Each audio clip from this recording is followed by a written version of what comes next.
Hi, I'm Pastor Dan Sparling. Thank you for joining us for today's HCLC Video Family Devotion. Our Bible verse today, Galatians chapter 2, verse 20. I have been crucified with Jesus Christ. It is no longer I who live, but Christ who lives in me. And the life I now live in the flesh, I live by faith in the Son of God, who loved me and gave himself for me. I had planned to begin today's video devotion with a joke.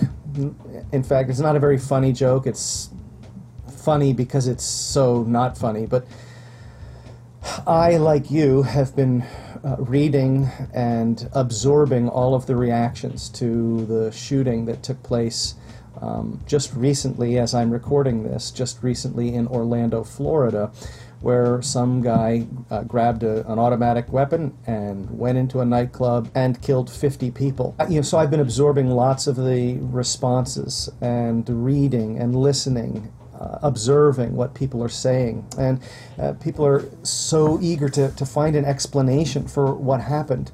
You hear politicians try and offer explanations to what happened, and you hear lots of different kinds of political explanations, ranging from flawed gun laws to flawed immigration policies. You hear sociologists try and describe this using terms like bigotry or the dissolution of the nuclear family.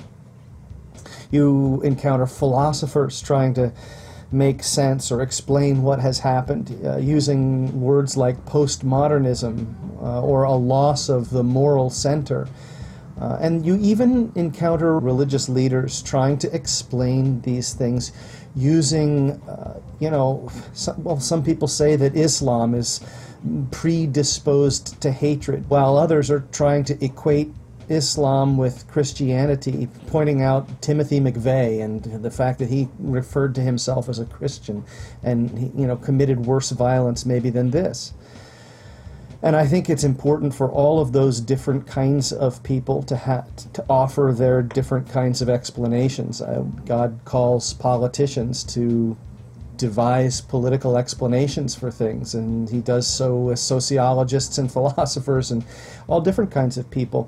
But it occurred to me as I'm preparing to make a video devotion, this little Bible verse from Galatians chapter 2, it really sort of has the perfect answer, the perfect explanation. Paul was certainly a guy who was encountering a wicked world.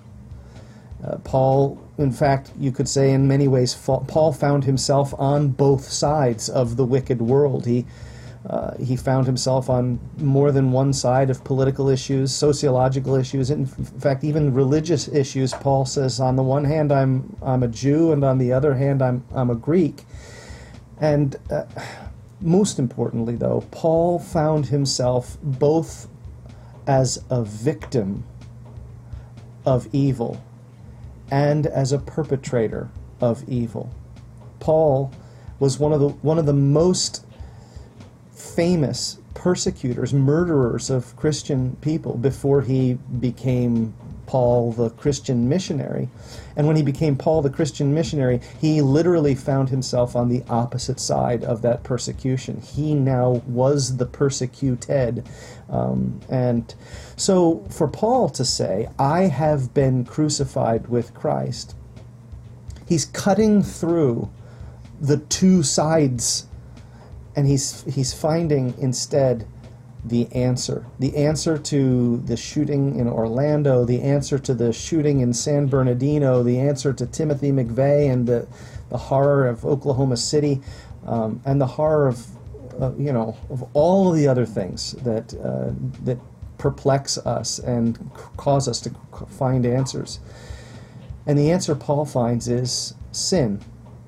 Paul recognizes that the reason this stuff exists is because of sin in the world. And so he can look at himself, even as as Paul is writing this, he is a victim of evil, injustice and evil. And it's even in the midst of his being victim, he has a sense to look at himself and say, I too am a sinner, and I am guilty of the same kinds of evil that is the worst kind of evil in the world.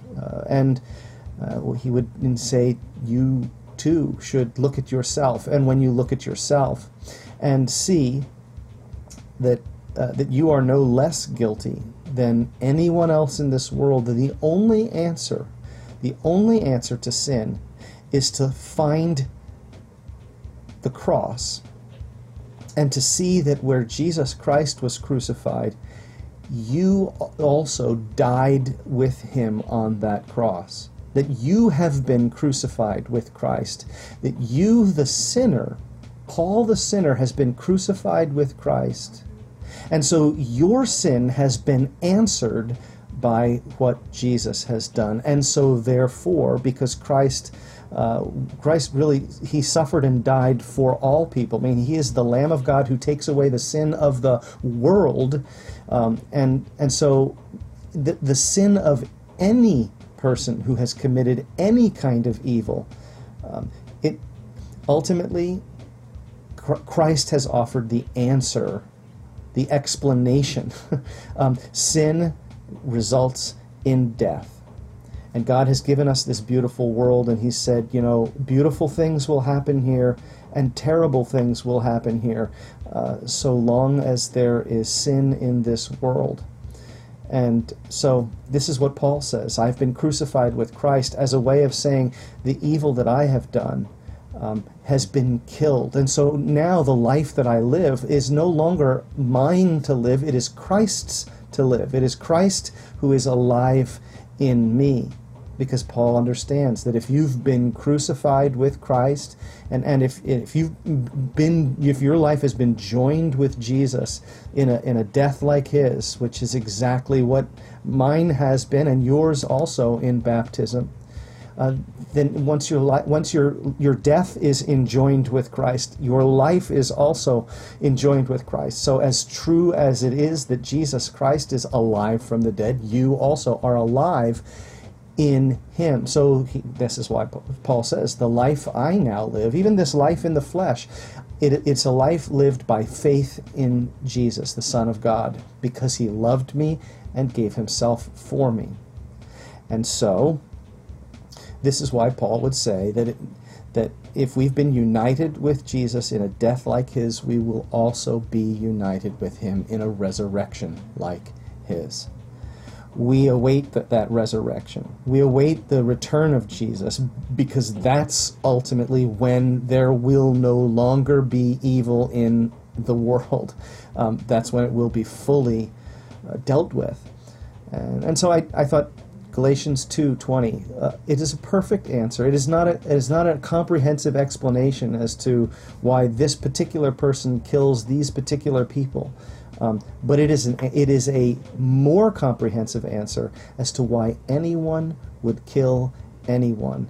And ultimately, the murder that every other murder in this world points to, the murder that they all point to, is the murder of the innocent one, Jesus Christ, who willingly accepted that death so that you could receive life.